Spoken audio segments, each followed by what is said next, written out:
আসসালামু আলাইকুম সম্মানিত শিক্ষকগণ। আমি আপনাদেরকে দেখাবো কিভাবে আপনারা স্মার্ট পাঠশালায় ওয়েব পোর্টাল ব্যবহার করে স্টুডেন্টদের এনরোলমেন্ট করবেন। ওয়েব পোর্টাল ব্যবহার করে স্টুডেন্টদের এনরোলমেন্ট করার জন্য আপনি যেকোনো একটা ব্রাউজারে স্মার্ট পাঠশালার অ্যাডমিন প্যানেলটাকে লগইন করে নিবেন। এরপরে আপনি সুন্দর করে লগইন কমপ্লিট করার পরেই চলে আসবেন অ্যাটেন্ডেন্সে। এখান থেকে চলে আসবেন সাবজেক্ট এনরোলমেন্ট।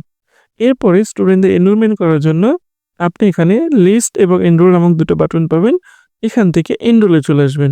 এরপরে আপনি যে সেশনের, যে ক্লাসের এবং যে সেকশনের এনরোলমেন্ট করতে ইচ্ছুক তা সঠিকভাবে সিলেক্ট করার পরে সার্চ করবেন। তাহলে আপনি দেখতে পারবেন যে এই ক্লাসে মূলত কতগুলো সাবজেক্টের রুটিন ক্রিয়েট করা আছে। এখান থেকে যে রুটিনের যে সাবজেক্টের আপনি এনরোলমেন্ট করতে চান এটাকে আপনি ওপেন করে নিবেন। নেওয়ার পরে আপনি প্রয়োজন মতো যে স্টুডেন্টগুলোকে আপনার এনরোল করতে হবে তা নির্বাচন করে নিবেন। অথবা যদি অল প্রয়োজন পড়ে যে সবাই আপনার ক্লাসে পারমিশন থাকবে, সেক্ষেত্রে অল সিলেক্ট করার পরে আপনি জাস্ট এখানে নেক্সট বাটনে ক্লিক করলে স্টুডেন্টগুলো এনরোল বক্সে চলে আসবে।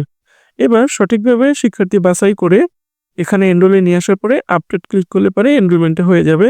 তবে আপনাকে অবশ্যই মাথায় রাখতে হবে যে আপনি কোন স্টুডেন্টগুলোকে এনরোলের আওতায় নিবেন তা সঠিক, সুন্দর এবং একেবারে চুলচেরা বিশ্লেষণ করে তাদের আইডিগুলোকে সিলেক্ট করে তারপরে তাদেরকে এনরোল বক্সে নিয়ে আসতে হবে এবং অপ্রয়োজনীয় স্টুডেন্টকে না নেওয়ার জন্যই আপনাকে চেষ্টা করতে হবে।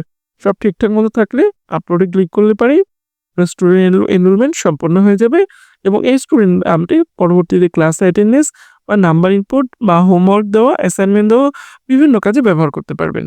ধন্যবাদ।